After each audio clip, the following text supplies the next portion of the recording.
Hello guys, how are you? How are you doing? How are you feeling? This is going to be like the quickest intro ever because the world is against me. This video was so hard to film.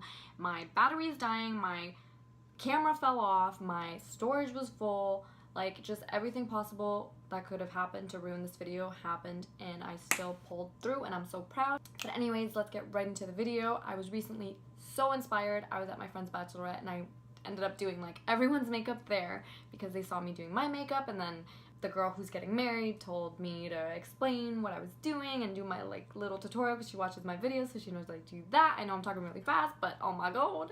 I did actually this look on one of the girls that was there, and I did the bride's makeup as well, which ended up getting me a gig for doing her makeup at her wedding, which I am so honored about. I'm so happy and excited to be doing her makeup.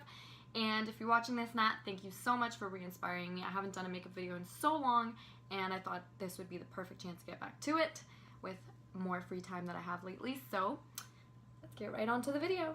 If you want to see how I got this look, keep on watching. So the first part of this is going to be sped up because you've probably seen this a million times if you've seen my previous videos. I mix my shade into the back of my hand, apply it with my tweezers on my face, and then I use a foundation brush with circular motions to apply it all over my face. I like to do circular motions just because it's what works best for me, but I do patting motions, not the circular or dragging motions around my eyes, just so it doesn't create crease lines. We don't want that to sink into the lines of our faces.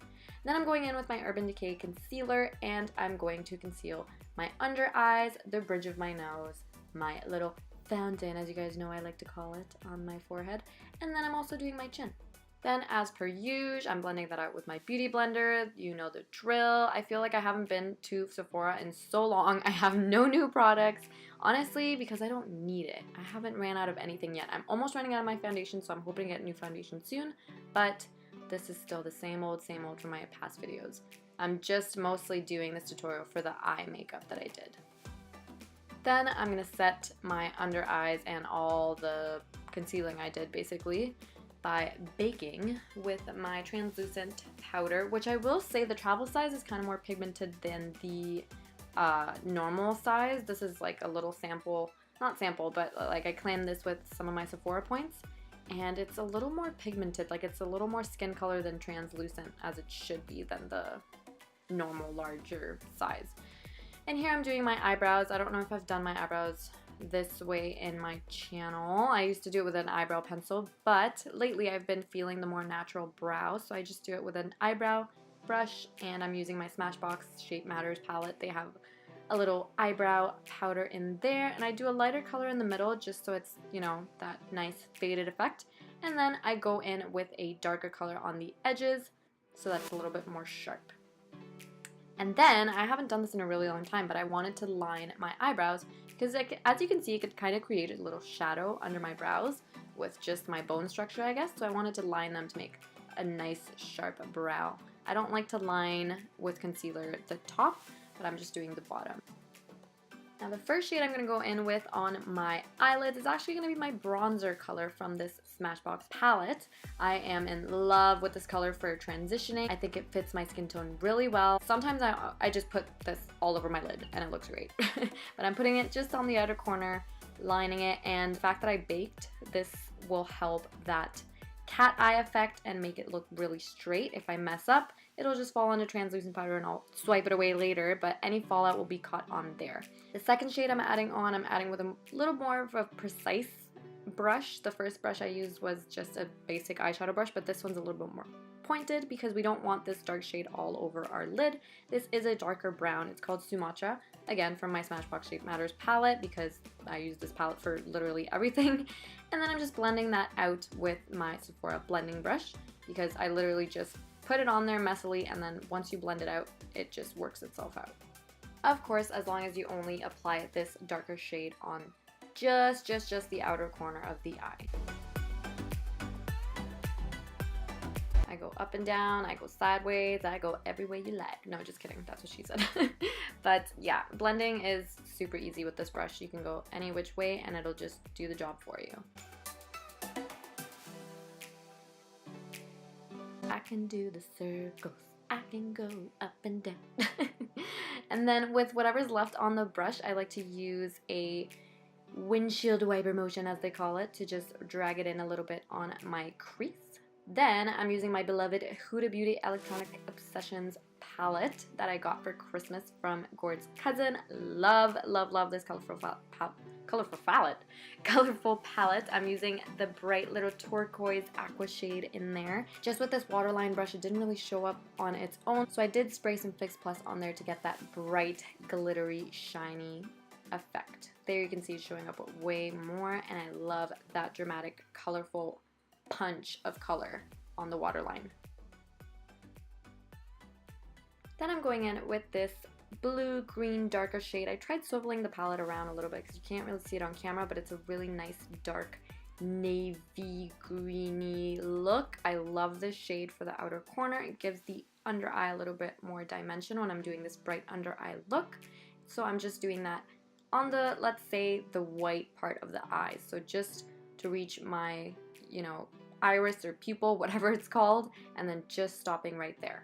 Then I'm blending that out with my, again, Sephora blending brush, just so it's not too sharp of a line and it just blends in. For the inner corner, I've been loving my highlight shade, actually. This one's a little bit too bright for me to highlight my cheekbones with, but I love highlighting my inner eye with it, just the inner corner of my eye.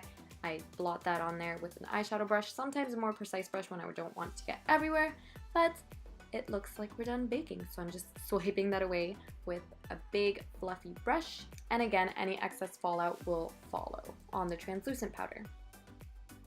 Then I'm doing my wing liner with my Palladio eyeliner liquid. I want to try out gel because I'm kind of getting sick of the liquid and I think I'm running out, so, but this works for me right now. Curling my lashes with my Revlon eyelash curler.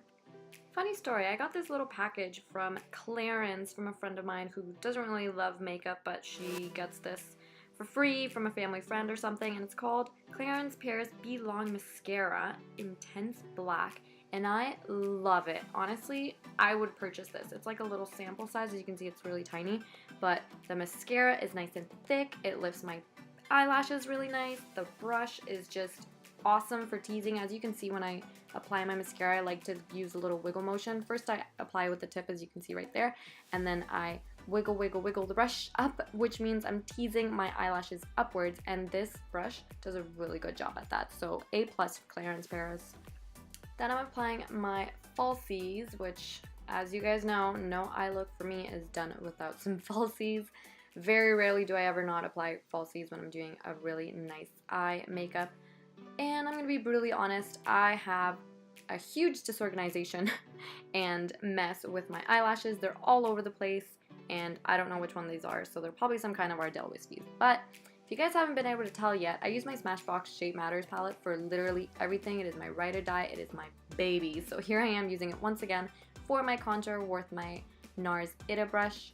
I'm doing my hollows of my cheekbones and the top of my forehead previously, and then I like to carve out my jawline to give myself that nice profile. I forgot to mention how much of a fail this video was production-wise because my camera fell like 3 different times, my storage kept getting full and I had to delete stuff, and my battery was dying. Like, anyways, this is one of the moments that my camera turned off because I don't know if it was the battery or the storage, but as you can see, I applied a lipstick, and it is called Kiss Kiss Bang Bang from Marc Jacobs. Also another little sample I got from Sephora from a package I received.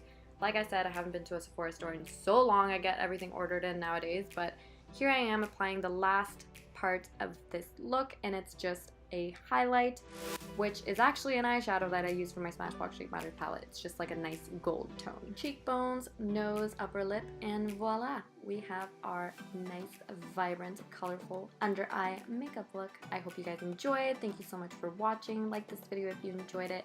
Comment down below what videos you guys would like to see next. Subscribe if you haven't already because it's free, and I will see you guys next time. Bye guys.